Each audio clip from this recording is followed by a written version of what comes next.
1912. It was a peaceful organization. Peaceful for the first 50 years. It was peaceful, but nobody was listening to them. So then after the first 50 years, they turned to violence, which is what I would do, and I think it's what all of us would do. But most people don't realize that they were formed in 1912, and for 50 years, they lobbied the government to change its policies. We're going to head over the road, and then we'll start with 1948. The National Party was mainly the party of the Afrikaners. And the Afrikaners were oppressed throughout their life in South Africa. When the British took over here in 1806, the Afrikaner, he became a second-rate citizen. So as we come along through history, 1948, the National Party wins the general election using two words, and those words were swart gevaar. They were warning the voting population about the black danger. In 1948, who do you think voted? White population. There was a few colored people still had a vote. There was a few. But it doesn't matter how many there were, it actually counts as nothing. So basically 1948, 11% of the voting population got to say who was going to be the next leading party and the next prime minister, because he was still a colony. That was 1948. So the National Party comes to power. 1949, they bring out their first law, and that's the Mixed Marriages Act. So from 1949, you could not marry across the color line. So if you were white, you could not marry a colored person. Similarly, if you were black, you could not marry a white person. That was the first law that they brought out under the National Party. 1950, they brought out two more laws. The one was the Group Areas Act. And the Group Areas Act said, if you're a white person, there's white areas for you to live. If you're a black person, you'll have black areas to live. If you're a colored Indian, you'll have different areas to live. But when I say black people had an area to live, we need to go back to 1913, when we had the Black Land Act that was passed. So 1910, we become the Union of South Africa. All four provinces come together under the British government. We were a colony still. And in 1913, what that government did was, it took away all the land from black people, all of it, and gave them back 14%. I mean, how generous. You've got 11% of the population running the country, and they give the black population 14% of the land. What they did at the same time, 1913, was they moved black people that were living in the suburbs, like District 6, they moved them out to the townships. And that's when Langa was formed. That is the oldest township here in Cape Town. So we can now just start thinking what I said about 1912 with the African National Congress. Okay, but it goes back earlier than that. So 1950, you got the Group Areas Act. But then they bring out the next act, which is the popular... God, I hate Harleys. Act. So I was born in 1964. When I was born, I was classified into a race group. I'm classified white. So my ID number, my national ID number, ends with the numbers 083. So does yours. 08? Oh. Don't know why. Were you also born here? Okay, so we were classified at birth. And this went on until 1994. That's when the race classification stopped. So anyone born after 1994 does not have a race classification at birth. So the Population Registration Act divided us up into 4 different groups. But you need to understand you were white or you were nothing. So you were divided white, colored, Indian, black. Those were the 4 race groups. But just remember, you were either white or you were nothing. 1952, they bring out the pass laws.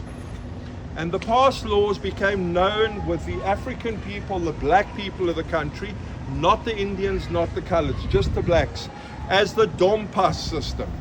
So if you wanted to move from Cape Town to Joburg, your pass had to be signed by the magistrate. You had to have permission to move. If you were caught in a white area after 9 o'clock at night, you were locked up. If you wanted to come into a white area to work, into the city, as an employer, I would sign your pass. You would then be able to come into the city. All right? But our pass laws, they go back to 1750, when we had slaves here at the Cape. So we had the Dutch, who were mainly white people, and we had the slaves that were mainly from Madagascar and East Africa. They had to have passes to move around. So this is nothing new what they're doing, but they're now bringing it into a law. That was 1952, we had the pass laws. All of this was brought in by one person. His name was Dr. Verwoerd. Under the National Party government, he was the Minister of Bantu Affairs. So he ran anything that had to do with the people of color in this country fell under Dr. Verwoerd. Something that he started as well was called Bantu education. All know what Bantu education is. So Bantu progress to anything in life. So I can go to school for 10, 12 years. You can go to school, but your 10 years, 12 years will only be worth 3, 4 years of what I do. That was the whole idea about Bantu education, to keep the black man, the person of color, in his place. And this goes back to Cecil John Rhodes, who stood up in Parliament during the 1890s when he was Prime Minister of the Cape Colony. And he said the Anglo-Saxon is the superior race, meaning the white man is the superior race. And the natives are here to serve us. And that's one of the reasons why we call him the pre-architect of apartheid. You need to understand something. You've got apartheid and you've got segregation. And a lot of people seem to think that apartheid and segregation were maybe the same thing. They were sold to the world by the National Party as being separate development. So basically the same thing as segregation, basically. That's what it was sold to the world. But later on, the world started to realize it wasn't separate development. It was no development for a person of color. You could not become anything in life if you were educated by the government. They would keep you down low. So you might ask me, why did Nelson Mandela end up being a lawyer? And he was born into a tribe called the Tembu tribe. His dad was an advisor to the king. So we had mission schools. If you went to a mission school, you could be educated. And that's what happened to Nelson Mandela. From the mission school, he went to Fort Hare University, which was the only black university in South Africa. And even under the National Party, if you're a black person, you could get a black lawyer to look after you in court.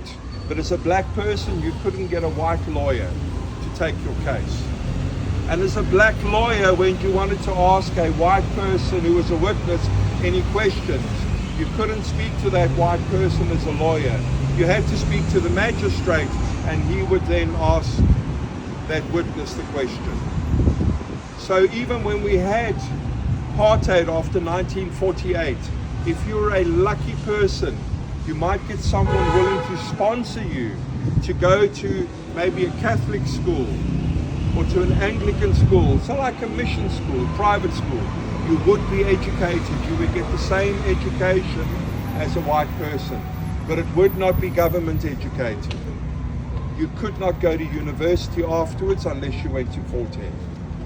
So we can see what apartheid was. It was a diabolical system that they brought out, thinking that the white man was special. We were God's chosen race. That's what we were told. So 1985, South Africa, come towards the end of the 1980s, some of the laws started changing. We were still a strictly apartheid-run state. We had a very stern, strict president. His name was Botha, P.W. Botha, and he ran this country with an iron fist. It was so crazy that even on a Saturday night as a white person, if I was in a nightclub, midnight, the music was switched off, the lights were turned up, because Sunday was the day of the Lord. We had to go to church on Sunday. going to church on a Sunday back in those days, this here was in a white area. My church, I was down at Komiki, that was a white area. We had a township next to us called Ocean View. And as white people, we could go to that church in Ocean View. We could go and practice our faith with the colored people. We were allowed to do that, and it was quite safe to do it. And colored people, black people, they could come to this church. But when they walked out, if I called the police, they could be locked up because they were in a white area. And to come to church, you have no reason to be in a white area, you've got your own churches. This church, because of the activism of Desmond Tutu, Desmond Tutu became Archbishop here in 1985. He was promoted in 1984, Johannesburg. He was an activist of note. And when he took over St. George's Cathedral, this became known as the People's Church. I need you to understand that until Desmond Tutu, we had the churches would say something against the government and they would write a letter to the government, but they never did anything. No one did anything. When you look at the general white population, we did nothing. We had a few activists, but generally it never interfered with my life, so I'm not worried about it. I didn't do anything about it. 1985, along comes Desmond Tutu. Presents two problems for the government. You've got a black person in head of a church in a white town. That was the one problem. You've got to understand, Parliament is right at the back. That's where the offering, and now you're putting a black person right next to us to run the church, the Anglican church. And then you're putting a black person into a white housing area. Because the bishop's house is in Bishop's Court. And all of a sudden we have a black person moving in there, which is against the law. But it happened. Desmond Tutu was allowed in here and he was allowed into that house. He was an activist of note. I put him on a par with Nelson Mandela. Nelson Mandela was locked up, Desmond Tutu was free. He was here. He was not free where he had all the rights because he was a black person. But he could travel. And he made a point of traveling the world and begging governments to bring oh God, they call it when they stop stuff, against South Africa. He traveled the world doing that. The only person that wouldn't give in to him was Margaret Thatcher. She stood against him. But Equity, they never stood against him. So when I watched television, we could watch British stuff, but we couldn't listen to it. Because the Equity actors' voices we weren't allowed to listen to. It also changed travel. All of a sudden, there was a lot of places as a South African that you could not travel to. Now we need to realize something as well, was under the apartheid government, when they took that 14% of land and they gave it to the black people, that was known as our homelands. So if you've heard of Transkei, Ciskei, those were the two homelands under the British Cape Colony, under the Rhodes government. That was 7% of the Cape Colony. Under the National Party, it was 14% of the country. So those homelands, the government tried to turn into sovereign states. So as a black person, they would move you. You were assigned because you Xhosa, you must be in Transkei. Zulu, you must go to Durban, KwaZulu-Natal. Those were your areas, those were the homelands. And they turned them into sovereign states. Why would you turn some part of your country into a sovereign state? Because it takes away the citizenship rights of that person. They are no longer citizens of South Africa. You become citizens of Bophuthatswana, Venda, Transkei, Ciskei. Those were the first four that they made sovereign. But the rest of the world never recognized those states. So even though they had their own presidents, their own military, their own passports, as a black person you could not travel on that passport because no one outside South Africa recognized that passport. So when Archbishop Desmond Tutu comes along, all of a sudden, as a white person, I've got places I can't travel to. I've got places that my national airline can't travel to. So now it starts to hurt me as well, apartheid, being a white person in this country. And that's when the change really started happening. 1987, all the beaches, I can remember being on the beach down at St. James, stunning little beach, on the day that they opened the beaches. And I can remember some colored people coming on saying, "Hey Whitey, I'm on your beach now." I said, "Fine, sit down, enjoy it." You know, we didn't really mind. But what had happened wasn't right. So now I want to take you to 1989 over here, September 2nd. We have many in South Africa, but this one's quite important. So 1989, early in the year, P.W. Botha, we knew him as the White Crocodile. He has a stroke. He's the leader of the government, and he leads with an iron fist. Earlier in 1989, he has a stroke. And all the members of the National Party start to realize that this man cannot lead. So we are going to have a change of leadership. But as a citizen, we don't vote for the president, we vote for the party. They choose the leader. So if we come here September 2nd, 1989, we have a march which starts from here, it goes up the road, goes into that street. There's a building with a clock on the side. That's the headquarters of the National Party, where they are deciding who's going to be the next president. So the march goes from here up there. You've got a major police presence. You've got dogs, you've got tear gas, you've got shamboks, which were the whips that they used to carry, about that long. You can still buy them here as souvenirs, the old shamboks. They got their whips. But they got something else that day. They've got a water cannon, and the water cannon is filled with purple dye. And if you go up that street, you can see a picture of the old water cannon. It's as the next road goes up. Why would you have purple dye in your water cannon? So afterwards, you can go and pick up your Indian, black, colored, white protesters. You can prosecute them. So it was quite interesting that day because I was in Cape Town. I was busy trying to get a commercial pilot's license. I was driving taxis. And I was up in Long Street and I had some German tourists in the back of my taxi. I didn't know about the protest march. I wasn't interested in that. I was interested in making some money to buy hours to fly. But there's a traffic jam up in Long Street. And the next thing, all these purple people start running past my car, followed by the police who are hitting them with the shamboks. And these poor tourists were saying to me, "What's going on?" And I'm saying, "No, it's normal, everything's okay." Trying to keep them calm. I didn't want them to panic. But it was major. One of the protesters, it was a white guy, his name was Philip Ivy. He got up onto the water cannon and he grabbed the water cannon and he sprayed the buildings down that street purple. Then he turned it onto the police and he sprayed the police. So it was chaos that day, all right?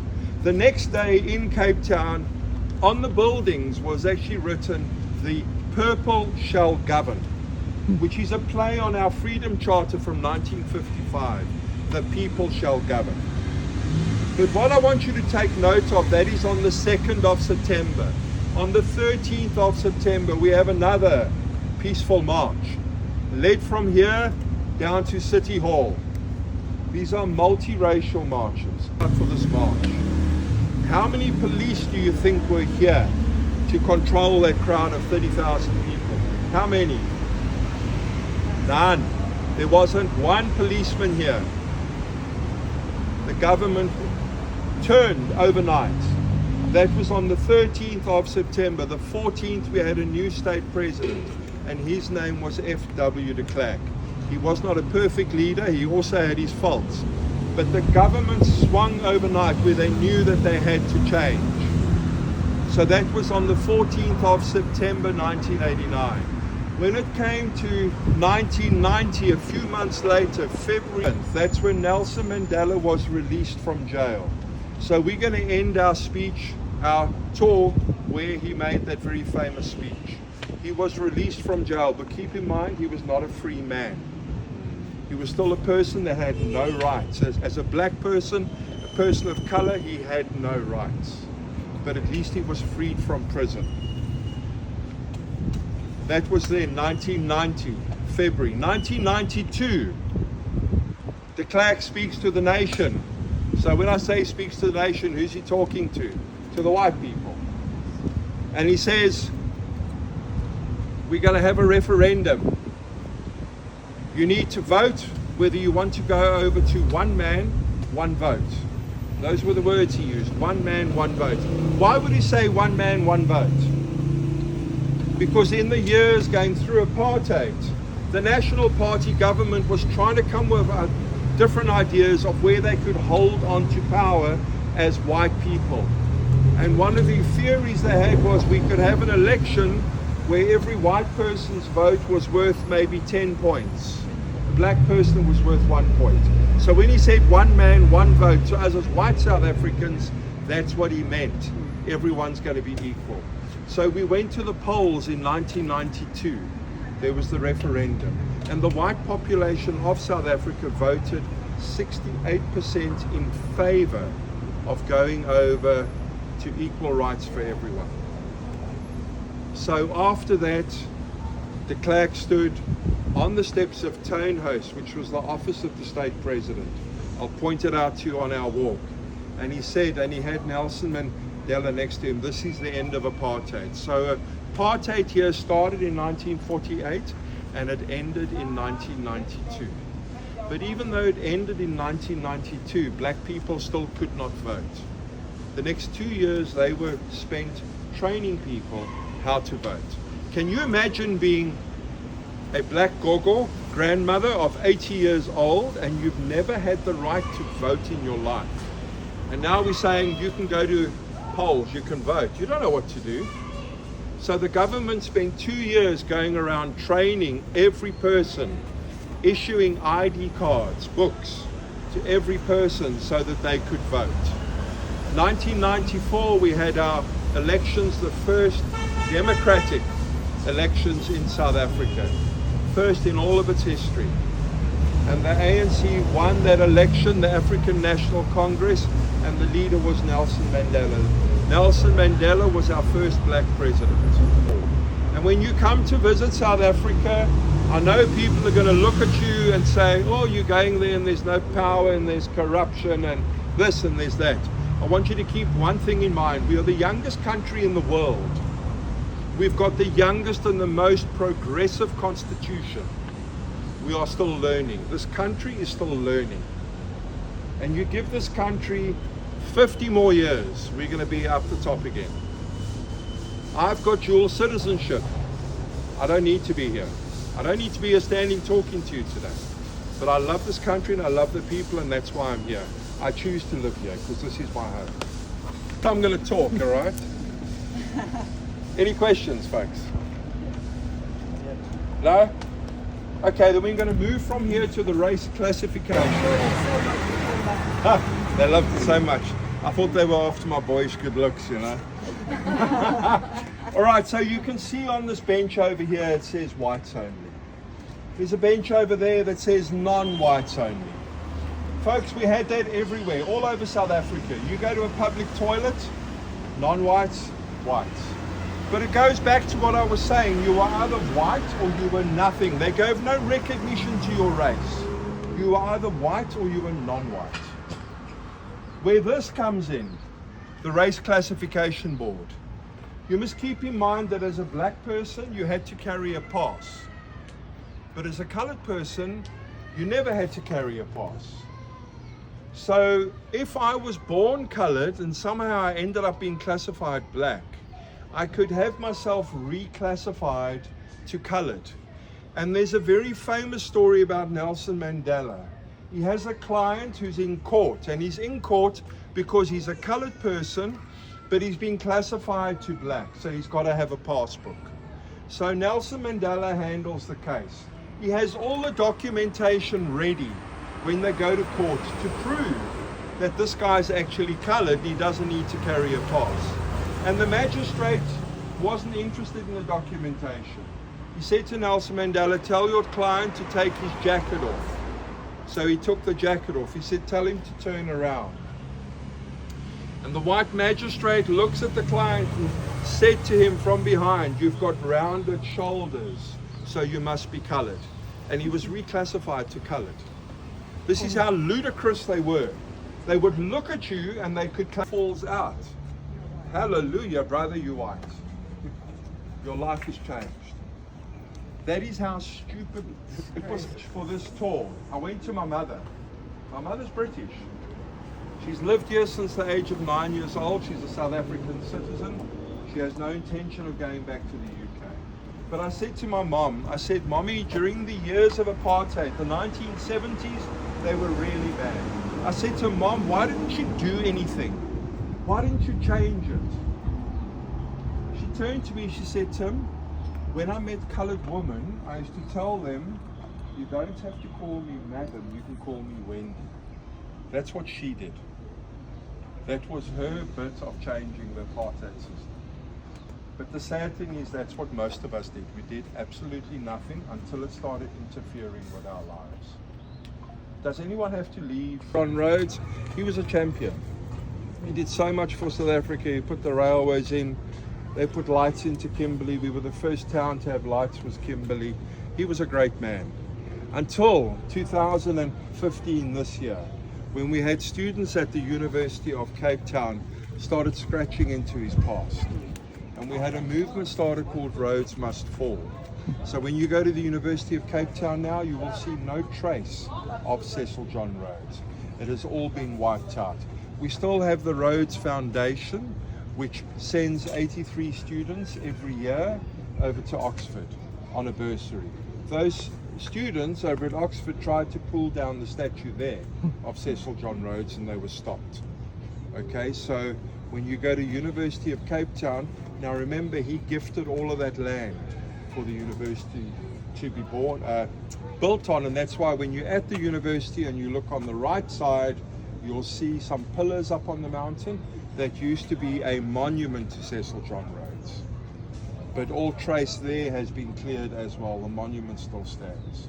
Cecil John Rhodes is known for standing up in Parliament. I have the speech in my bag here, saying that the Anglo-Saxon, so the white man, is the superior race.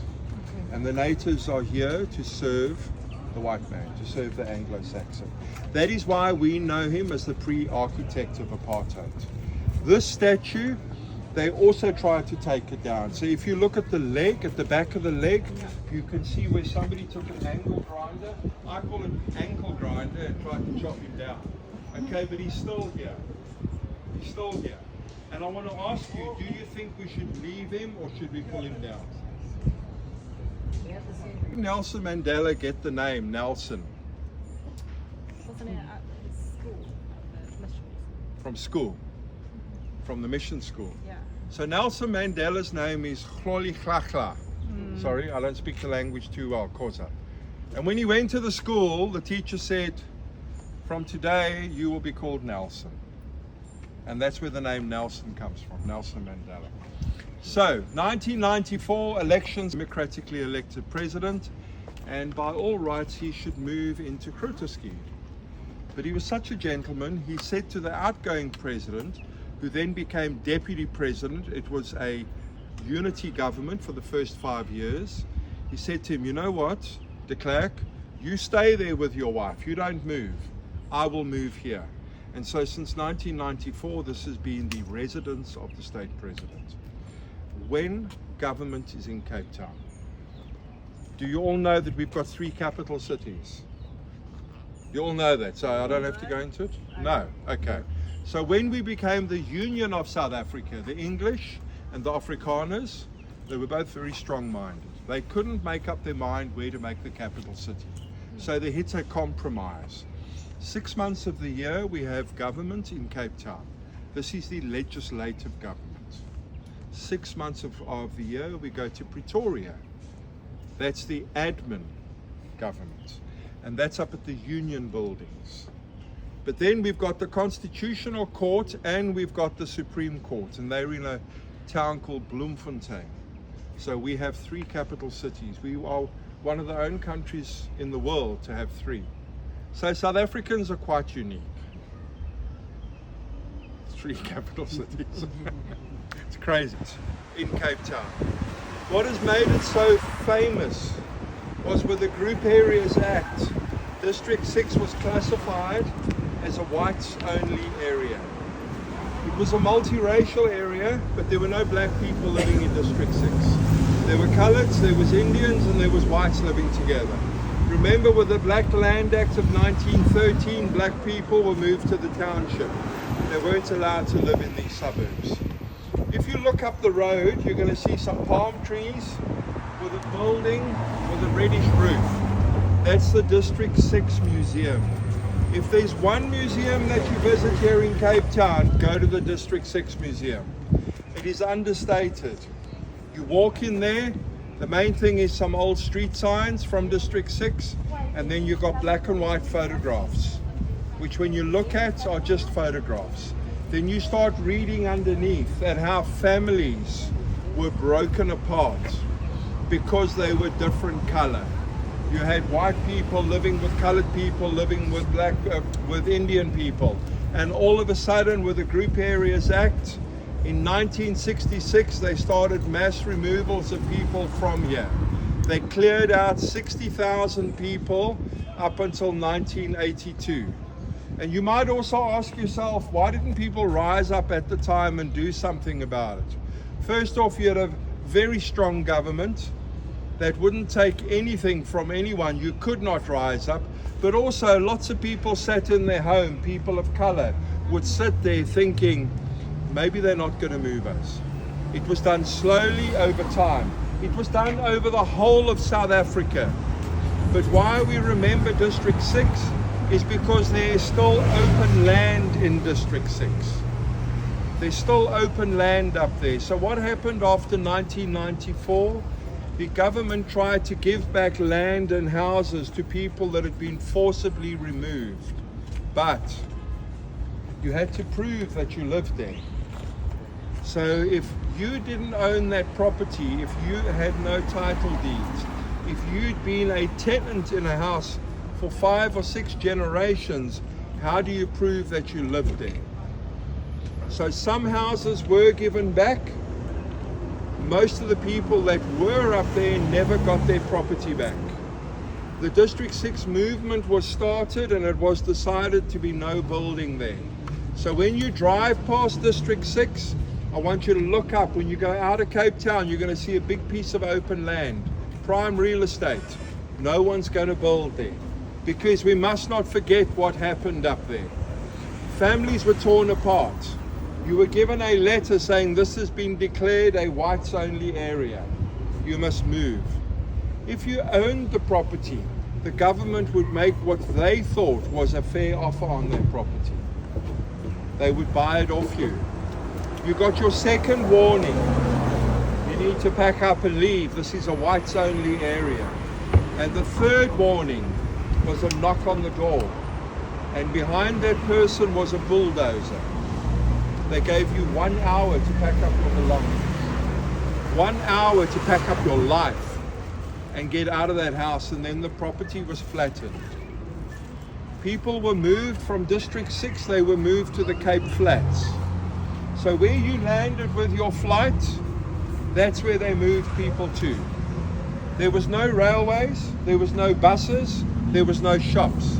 People used to walk 5 minutes from their home into Cape Town to work. People that have lived there for generations.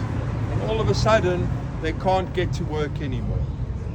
So when we talk about legacies of apartheid, when you're driving a car here and the little minibuses, the white minibus, the black taxis as we call them, cuts in front of you, that's one of the legacies of apartheid. Because when there was no transport for people that were moved out of these areas to the new areas, they stepped in. Another legacy is gangs. Can you imagine, you take a community together, of course they're going to try and protect themselves. And that's something else that came out of apartheid, the Group Areas Act, was gangs. And we have powerful gangs out on the Cape Flats that run certain areas.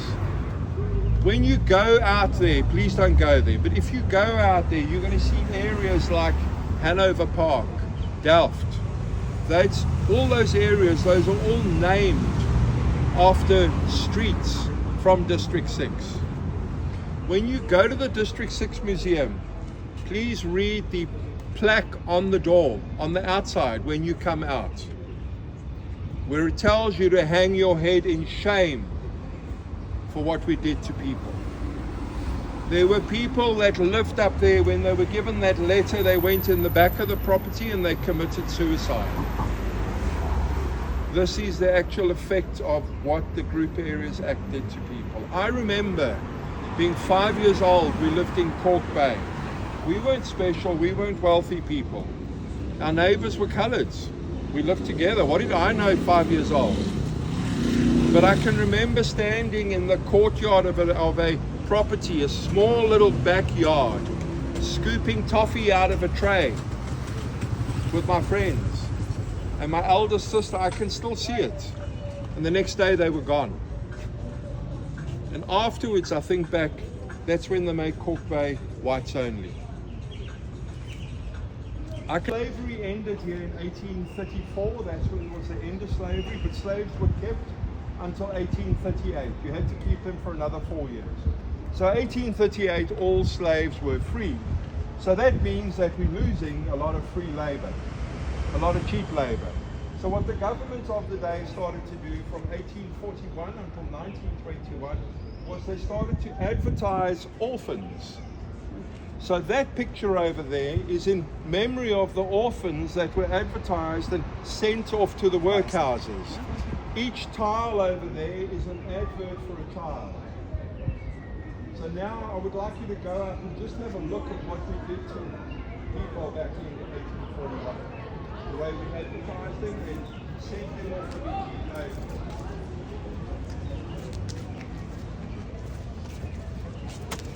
More of that.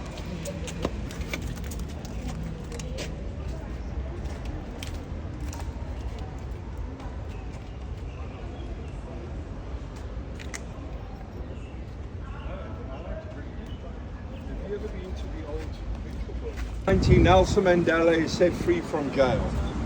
I need you to understand something about being a South African during the time that Nelson Mandela was in prison. We had no idea what he looked like, and nobody was allowed to write anything about Nelson Mandela. There was a complete blackout on Nelson Mandela. There was an old picture going around from when he was first going to jail. First time. That picture we could see, but there was nothing else about Nelson Mandela. We all knew what Winnie Mandela looked like, but we knew nothing about Nelson Mandela. And I want you to understand that, because in the last few years that Nelson Mandela was still held captive, the government was having talks with Nelson Mandela. And he used to go for drives around the city, around the peninsula. There's a story that I read in his Long Walk to Freedom that he even sat in a restaurant with the actual police guard eating ice cream. It was a whites only restaurant. And no one stopped him, probably because the police were there. And nobody knew that was Nelson Mandela. There was a complete lockdown on Nelson Mandela.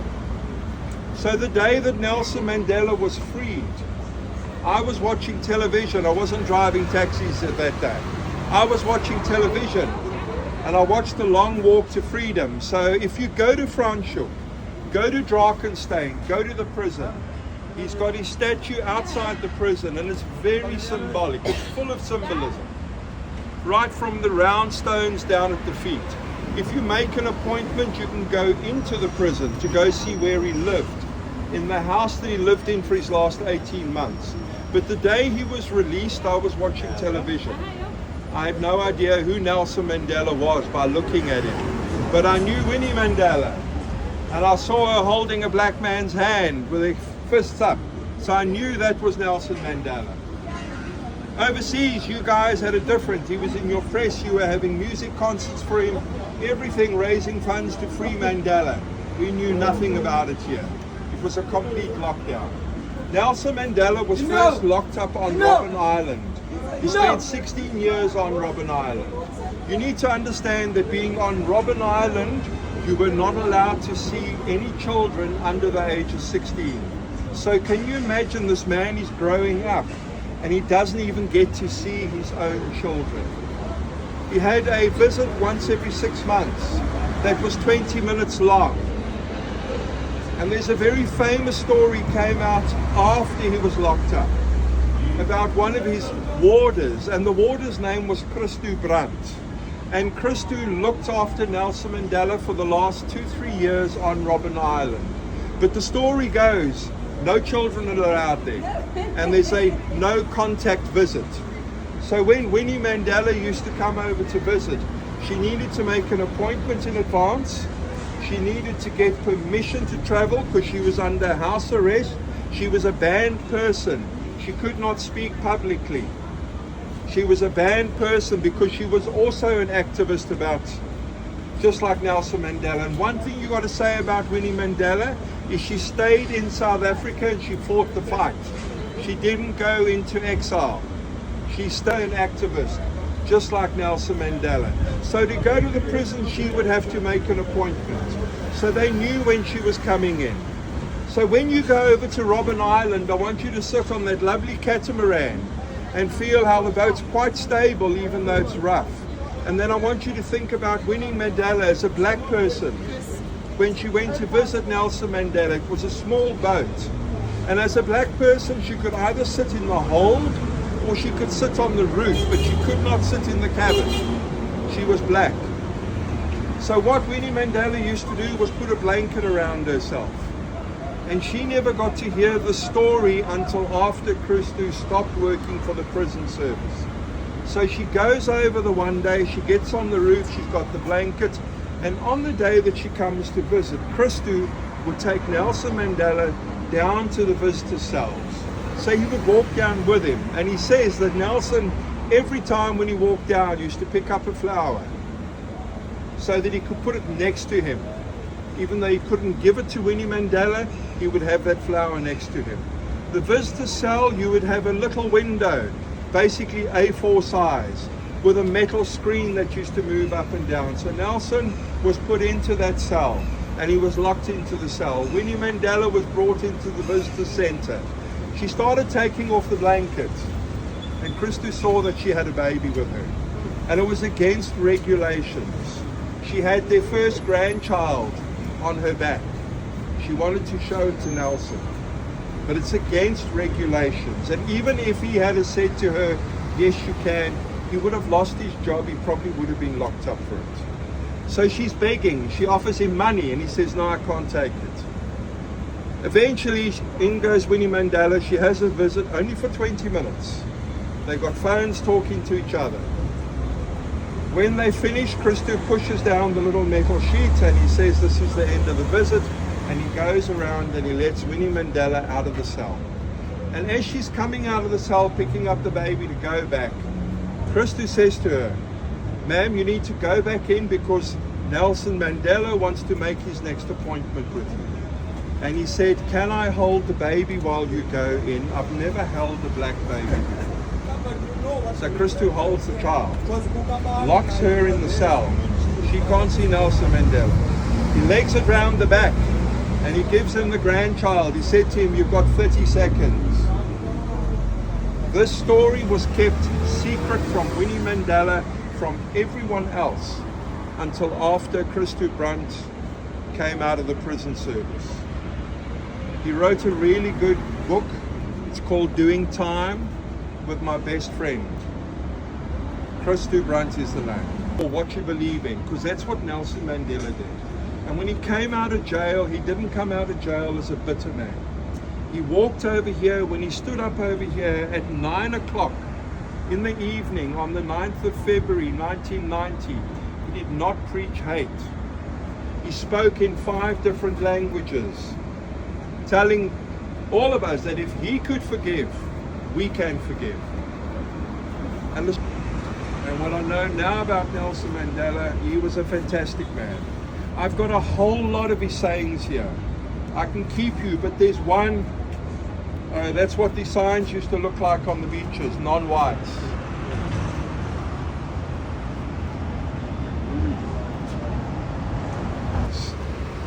There was one that I always love reading out. I can find it. This is my... Resentment is like drinking poison and then hoping it will kill your enemies. And to me, when I look at that man, he was a fantastic leader. He was really something. He was the father of the Rainbow Nation.